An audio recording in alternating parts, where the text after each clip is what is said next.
tous, ravi de vous retrouver sur Monaco Info pour une nouvelle édition. Voici les titres qui seront développés dans ce journal. Un peu de fraîcheur et de musique pour commencer la semaine, direction l'Écosse et le Royal Edinburgh Military Tattoo, auquel participait l'Orchestre des Carabiniers du Prince.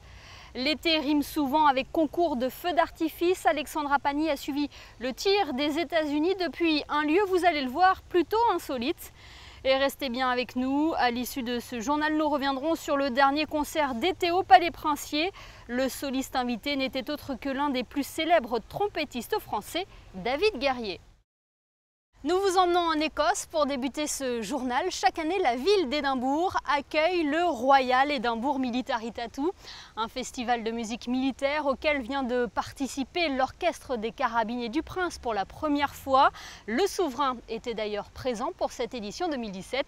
Retrouvons sur place Fabien Bonilla et Lionel Bernardi.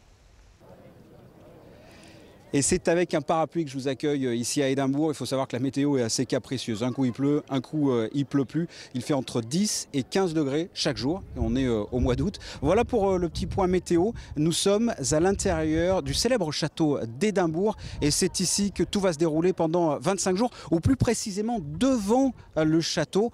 Les tribunes sont installées pour accueillir le ou l'un des plus grands festivals de musique militaire. Chaque soir, 8800 personnes assistent à ce show. Et pour la première fois, vous le voyez, c'est le prince Albert II qui, après avoir effectué le traditionnel Gaelic Toast, a passé les troupes en revue. Il faut savoir qu'environ 1000 personnes se retrouvent sur scène. Ce sont des fanfares ou des orchestres venus par exemple d'Inde, du Japon, d'Australie, d'Allemagne, de France, d'Écosse bien sûr, et pour la première fois de Monaco. Les images seront plus parlantes que des mots. On regarde un large extrait.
C'était la soirée d'ouverture de ce Royal Edinburgh Military Tattoo et nous sommes justement avec le souverain qui a souhaité féliciter ses carabiniers. Alors justement, comment avez-vous, monseigneur, trouvé cette soirée et particulièrement la prestation de vos carabiniers? Écoutez, c'était une très très belle soirée. Je n'avais plus été au Tattoo d'Édimbourg depuis 40 ans, où j'étais venu avec ma mère.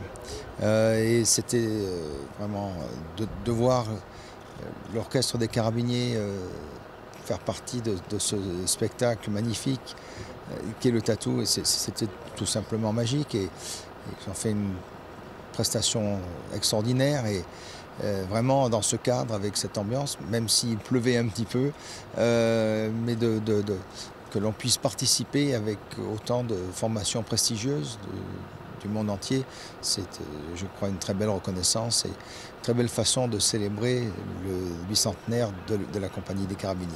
Avec en plus un hymne monégasque devant presque 10 000 personnes. Oui, c'était vraiment très très émouvant et vraiment un moment que je n'oublierai pas.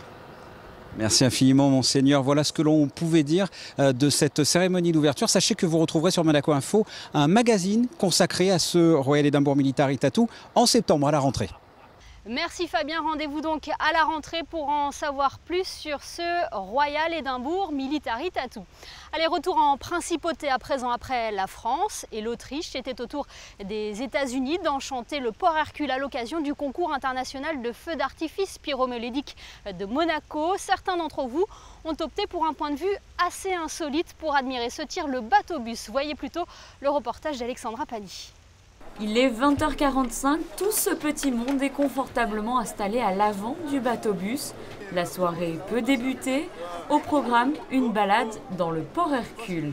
Le maître des lieux, Pierre Brézot, n'hésite pas à partager histoires et anecdotes sur sa principauté natale. Voilà, donc là, il fut un temps où on sortait du port, on était sur l'extérieur. C'est que le fond arrivait rapidement. Dès qu'on sort du port, on va vite sur les 150 mètres, ça descend vraiment de façon nette. Alors un petit mot sur la digue. Cette petite digue, elle fait à peu près 350 mètres de long. Elle est flottante. Et la digue a un mouvement à la fois, comme un bateau, quoi, hein, le roulis, ou alors avant-arrière, quoi.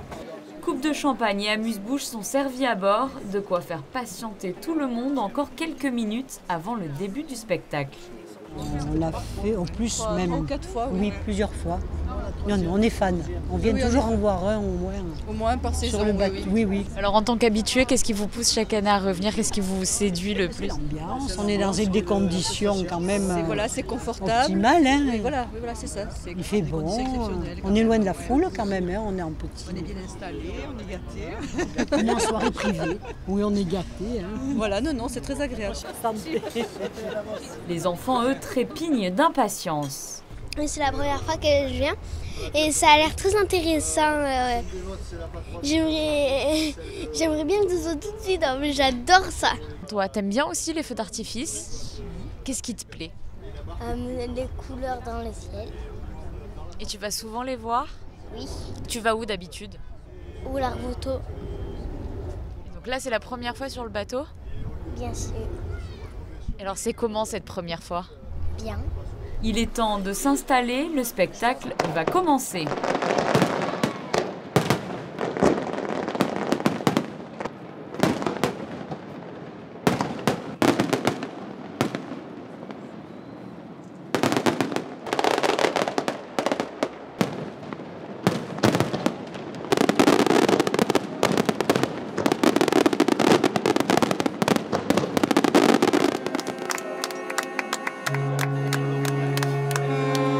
C'était comment? Bien. Ouais, c'était bien, j'ai bien aimé au début. C'était comme des étoiles et feux d'artifice. Non, c'était très beau. Et à la fin, surtout, ça restait longtemps. C'est très beau. J'ai adoré. Et toi alors, qu'est-ce qui t'a plu le plus? Ce qui m'a plu le plus, c'était les petites étoiles au début. En fait, à chaque fois que les petites étoiles disparaissaient, il y en avait des autres qui apparaissaient en haut. Ici, c'était la première fois. Pour les feux d'artifice, oui, c'était la première fois. Comment vous avez eu l'idée? Je voyais du haut du casino parce que on regardait avec une autre vue. Donc je voulais voir vraiment qu'est-ce que ça donnait sur ce bateau. Et donc voilà, moi qui suis d'ici, je voulais vraiment avoir cette expérience. Et alors, pas déçu? C'était, voilà, les Américains nous ont bien ravis et voilà, donc c'est super. J'ai bien aimé. Vous aussi, ça vous a plu, juste un petit peu? Bien sûr, et en général, je vous dis que c'est une très bonne idée pour tout le monde. Parce que c'est vraiment original. On voit les fireworks so close, vraiment à côté de cette. How you call that en français? Très près. Oui. Ouais. Voilà. Donc bravo et bonne expérience. Très magnifique nuit. Fin de la promenade, il est 22h, retour sur la terre ferme. Mais la féerie ne s'est pourtant pas encore totalement envolée. L'on en connaît certains qui s'endormiront ce soir avec des étoiles plein les yeux. Cela s'est également passé le week-end dernier en Principauté. Le dernier concert au Palais Princier de l'Orchestre Philharmonique de Monte-Carlo et la trompette a résonné dans la cour d'honneur, celle de David Guerrier. Le trompettiste français a repris du Hummel et du Beethoven. Nous reviendrons d'ailleurs plus longuement sur ce dernier concert d'été au Palais Princier à l'issue de ce journal.